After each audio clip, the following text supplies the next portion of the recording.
is fake and who is real? And can we even tell the difference between them anymore on Twitter? Welcome back, my inquisitive minds. It's me, your guest host, Amanda. What do you think of all the fake accounts popping up on Twitter, and the fact that up until today, anyone could pay to be verified on the site? Number 10. Valve, aka Valve Software. Really proving how easy it is to misinform others, a fake account was created to impersonate popular gaming company Valve. Valve are the ones behind massive successful games like Half-Life, Portal, and Left 4 Dead, but are more well known now for being the masterminds behind the gaming portal or platform Steam, where most PC gamers go to buy their games online. In fact, where most of us I think just go to buy games in general at this point, because I think most people are PC gamers today. This account attempted to claim that they, as Valve, would be unveiling a new competitive platform called Ricochet Neon Prime. However, they later released a statement acknowledging that they were fake and that the creation of the account was done to point out how dumb the new system for verification was on Twitter, and even called out Elon Musk, tweeting that he should actually do better, and adding him. The slight misspelling difference in the handles between Valve Software and Valve Software, misspelled SOTFWARE, made it easy for people to confuse the two, which was the whole point, evidently. And friends, before we move on to our next spot on this list, if you love what we do here at InformOverload, be sure to show us you love us by giving this video a like. Also, give this video a like if you think everything that's happening on Twitter right now is bananas. Number 9. Adam Schefter, aka Adam Schefter Not. I mean, at least this one has the word not after the name in their handle, spelled N0T, but still. So at least the misinformation they were spreading should have been easier to suss out, but that didn't stop people from believing what they were tweeting thanks to that purchased blue little check mark. This account attempted to impersonate ESPN analyst Adam Schefter while tweeting out Josh McDaniels is out as head coach of the Las Vegas Raiders, sources tell ESPN. This of course was completely fabrication, but the tweet still saw tons of retweets and engagement, getting at least over 7,000 likes and over 3,000 retweets between the quotes and straight retweets before the account was suspended. That's a lot of engagement to have happened before a stop was put to this false account and this false tweet. Number 8. Connor McDavid, aka CMC David 97 __. Whether it comes to baseball, basketball, or hockey, it seems athletes the world over are getting people impersonating them on Twitter, thanks to the new verification process that was introduced where folks can pay for a blue checkmark via Twitter Blue. Or at least,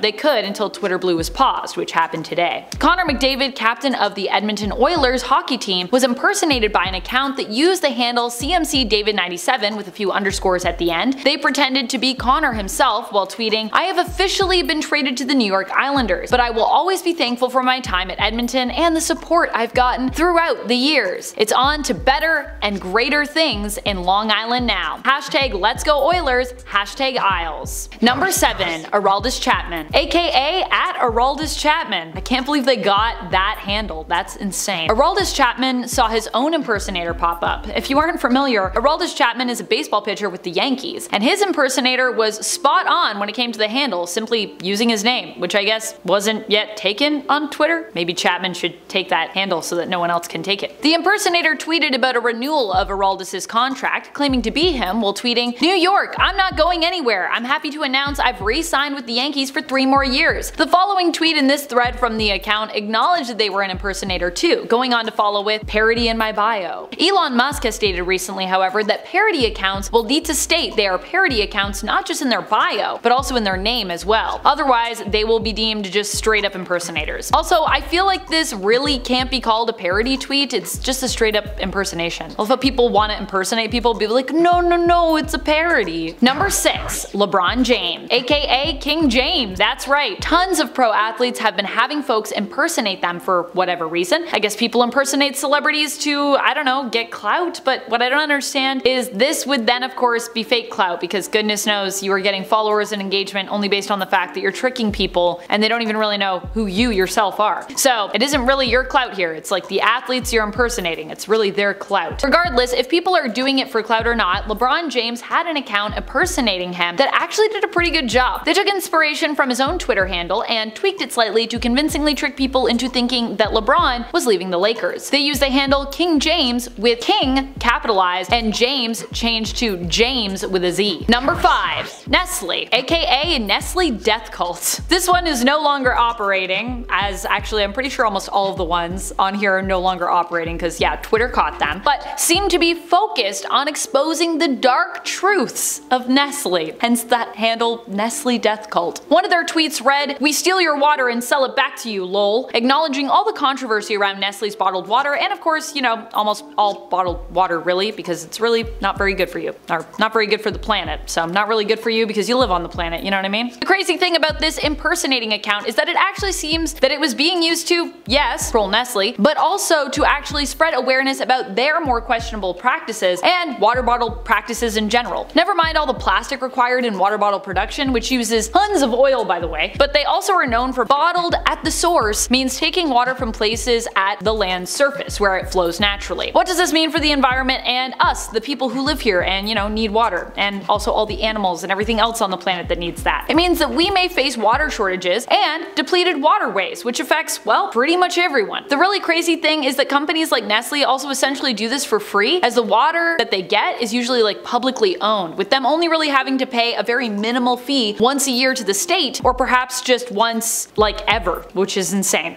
Number 4. Nintendo of America, aka Nintendoofus. Nintendo, of course, had one of the worst impersonators of them all. The profile bio on their page read, "Welcome to the official Nintendo profile for gaming news. We're listening too. For ESRB ratings, go to esrb.org. But despite parody being in the profile description, their tweets still went viral and caused the real Nintendo page to be berated with complaints. This is because the fake Nintendo account was tweeting a ton of stuff that was not really in line with Nintendo's brand or image, wasn't family friendly, and in many cases was even offensive. Included in their tweets before being suspended was one with a picture where Mario was gesturing rudely with his finger. Although, you know, Mario I'm pretty sure has like 4 fingers, so figure that out. Number 3. George W. Bush, aka George W. Bushes. What's worse than impersonating gaming brands and athletes? How about impersonating real people? Who used to be President of the United States? That's what happened with George W. Bush's impersonator, who paid for their blue checkmark and used the handle of George W. Bushes with an S at the end. They reminisced earlier this week about and how much they missed all of the killing they did during it. Yikes. Number 2. Tony Blair, aka MP Tony Blair. Getting in on this action, another account popped up impersonating former Prime Minister of the United Kingdom, Tony Blair. While impersonating Blair, the account responded to the fake George W. Bush's tweet on the Iraq War by quoting their tweet and adding, "Same, to be honest." Oh my goodness, what is worse than one fake ruler of a nation? How about 2 pretending to have a real conversation over Twitter about how much they miss killing people? That's pretty terrible. This account simply flipped the letters in PM to MP, taking the handle MP Tony Blair, when really, you know, it would be PM Tony Blair because Prime Minister, not Minister Prime, but close enough, it'll fool people. Number 1. Elon Musk, aka, well, too many handles to include because a lot of people have been trying to impersonate Elon. Of course, one of the most common people for users to impersonate is Elon himself, because, I mean, well, come on, you see what people are doing here, right? The interesting thing is that it's actually been reported by some that simply changing their name on Twitter to Elon Musk, even while including the word parody in the name, has gotten them locked out of their account until they change it back. This isn't the handle, by the way, just the name. And Musk himself was the one who claimed that having parody, the word parody, in your name made it okay. Except apparently when it comes to parody accounts of him. Interesting. Comedian Kathy Griffin even reportedly was banned for attempting to impersonate or parody Elon, although Musk claimed in a tweet that she was actually removed for impersonating a comedian. That's all the time we have for today. Let me know what you think the worst/best fake accounts on Twitter have been in the comments. Thanks for watching, and remember to drink water, but not bottled water, and take care of yourself and others today. It's important.